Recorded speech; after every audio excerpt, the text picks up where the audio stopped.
Hi, I'm Greg Cummings, CEO of Power100, and we are here today on PowerChat with one of our advisory board members, Charlie Gindele. Charlie, welcome. Thanks for being here. Thanks, Greg. Great to be with you today. Yes, sir. So before we get into it, for the one or two people that don't know who Charlie is, Charlie has lived every home remodeler's, I don't want to say ideal dream, but he's been pretty successful. He grew a business, sustained that success over a period of time, and then sold his business. And of course, he wrote a book about it. So now he's on our advisory board amongst other things that he's doing. So again, Charlie, welcome. And if I could have you maybe briefly introduce yourself outside of that, for, like I said, the one or two folks that might not know who you are. And then also if you can kind of elaborate on how you see Power100 serving the home remodeling industry this year. Yeah, Greg. Well, a real short story. I grew up in Philadelphia. My dad was a fireman, started helping him when I was 10 years old. He worked for a contractor doing part-time jobs, worked with my hands, loved doing roofing, siding, windows, doors, replacement contractor type stuff. Did it through high school, started a business when I was in college.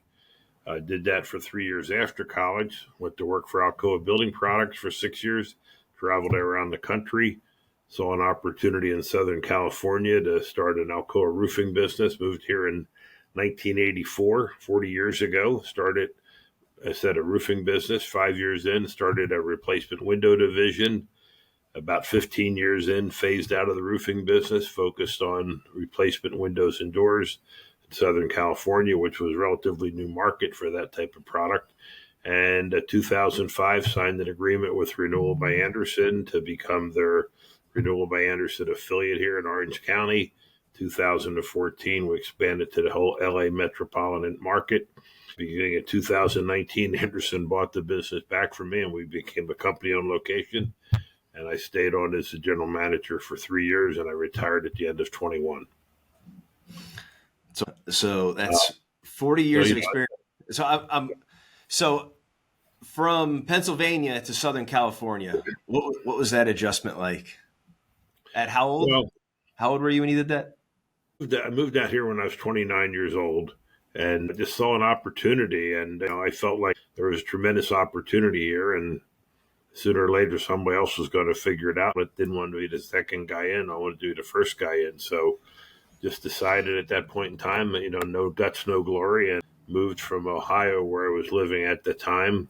Had a very secure job, had a good job, but I just had that entrepreneurial seizure and wanted to get back and control my destiny as much as I could. And, moved out here and just decided I didn't want to spend the rest of my life looking backwards with regret, so I have no regrets now. And it was a, interesting journey, learned a lot of lessons. In fact, that's the title of the book I wrote, Lessons Learned, My Journey from Contractor to Businessman. And, just learned every day. I have a saying I use, and it's that I'm constantly amazed at how stupid I used to be, and that includes yesterday.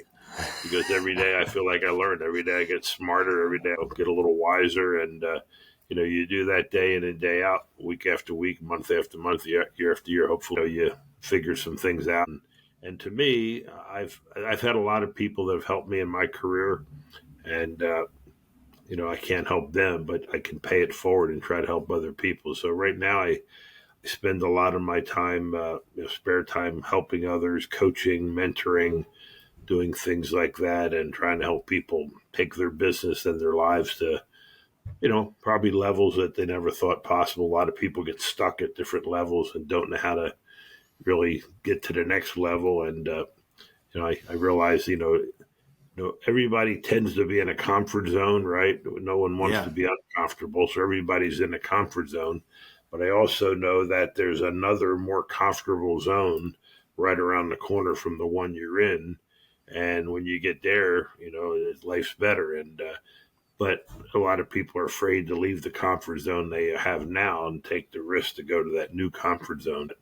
But that's how you grow in life. You try things, you do things you haven't done before. You take some calculated risks and you make your business better, and ultimately you make your life better. And to me, it's really not about necessarily making the business better is not the goal. The goal is what you can do when you make the business better, how you can help other people, how you can build the industry, help customers, help employees, help family members. And to go back to your other question, the Power 100, I think, it's good for people to aspire to something better because, and I found out a long time ago, and one of my favorite quotes is the closer you get to the top, you realize there is no top. And Ain't that right? I like what Power 100 is doing with giving, ranking people and giving people recognition in an industry that needs a lot of recognition. These are top performing people. These are people that are running really good companies that are like the keystones of our industry. And I think to recognize them and to give them a forum and also to give something for younger companies or newer companies coming industry to aspire to. Mm-hmm. To get onto the Power 100 list is no small accomplishment. So I really think that's great. That's something that's been lacking in our industry. Yeah, we really want to continue to set the bar both for the industry best as well as for people that are coming up, because there's going to be a company that's not on the list today that will be there next year, the year after that, in 5 years, as they grow and they're able to really do the right thing consistently over time and prove that the customer is in the absolute best hands as possible when they're taken on as a client by one of the top 100 companies.